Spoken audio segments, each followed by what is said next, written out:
Oli.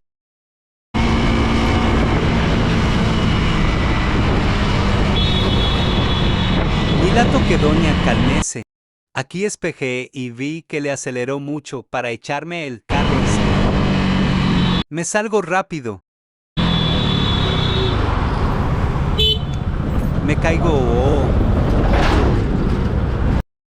Se vio que me metí muy brusco, pero el camión me cortó la circulación teniendo yo preferencia y para no frenar muy brusco detrás del taxi tomé una ruta de escape.